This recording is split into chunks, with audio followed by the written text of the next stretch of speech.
Hey, what's going on? So today, we're going to be tackling a topic that I'm still learning about as well, and those are the seven Hermetic Principles. These ideas first kind of came out in I want to say the first century AD, and really influenced ancient Greece and Egypt. Uh, Two of their gods. I know Hermes for the Greeks kind of emerged from this character who supposedly wrote these principles down, and then they were later compiled in the 20th century, uh, and we have them here today. So these are kind of some spiritual ideas, and I believe that understanding some of them really help to put things in perspective and live a better life. So the first is the principle of mentalism, and this is the idea that everything that we see, everything external, is a manifestation of ultimately God's mental projection or consciousness, and that anything that's physical is first mental.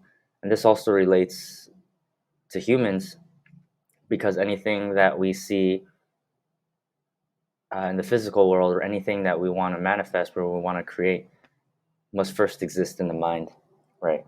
And so this is an idea that I'm still coming to understanding of, because we also know that in psychology, a lot of what's mental is first physical. So it's almost the reverse of this. And so I don't know ultimately if things are primarily physical or mental, or if there's really uh, no no real difference. Let's say they kind of play on each other. But it's this idea that if we want to create, how we could apply it, I should say, is that if we want to create something in this physical reality, we must first envision it and create it in our minds. All right. The next is the idea of correspondence, and this is that the various planes of existence are all connected and reflect one another. So again, we have the physical, mental, spiritual planes, and they all are intricately woven and basically indistinguishable. Well, distinguishable, but intricately woven. And this, we tend to have a separation of these three, but they're actually, again, this idea that everything that's psychological is first biological, everything that is in our physical reality is first mental, or I guess it's kind of a chicken or the egg situation, and not sure which goes first because they're all tied together. So, with this idea, whenever there's things that are occurring in the physical world, it helps us by to pay attention to what might be going on in the mental or spiritual worlds that's affecting our physical reality, and vice versa, as we're mostly concerned, I guess, with manifesting things in the physical world. Next is this idea of vibration. So I guess they came up with these long before science could observably prove it, but that all things vibrate and nothing is in stillness. We know that, from the atomic level, there is always movement. And so, as Tesla had said, if you want to understand the world, think in terms of frequency, vibration, energy. And so, we always want to be aware, well, always, as much as possible, aware of the vibration of what we're putting out. Next is polarity.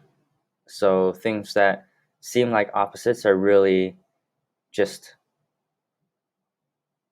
varying in degree, and it is actually the same thing. And hot and cold is kind of the classic example of this, in that what we perceive as cold or what we perceive as hot are both degrees of heat, and it's just a matter of perception. between what we see, what we perceive as cold and hot, but it's just one has less heat and one has more heat.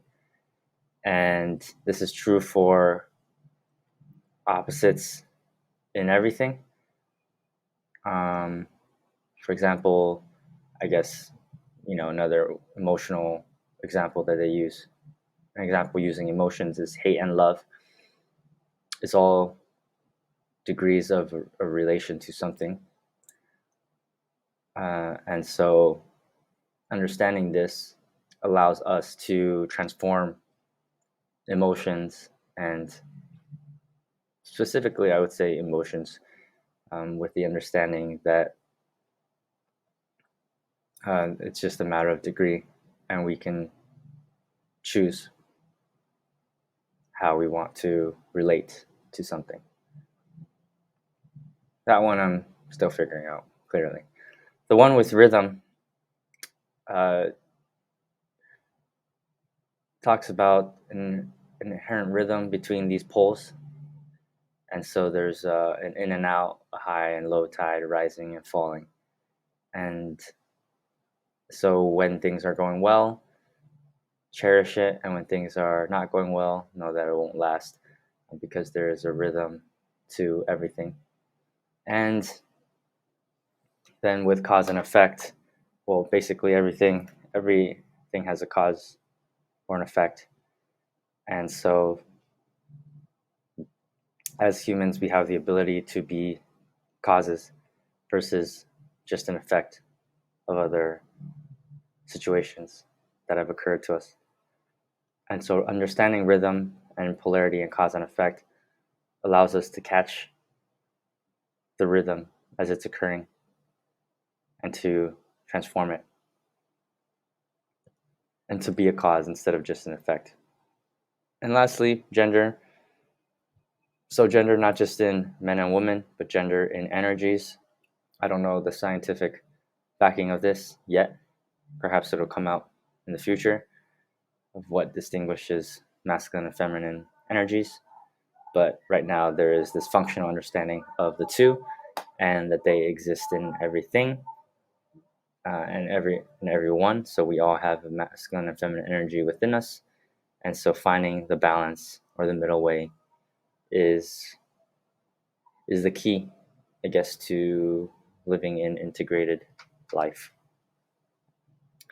So let me know how these ideas resonate with you, and how you can apply them in your own life. Thank you.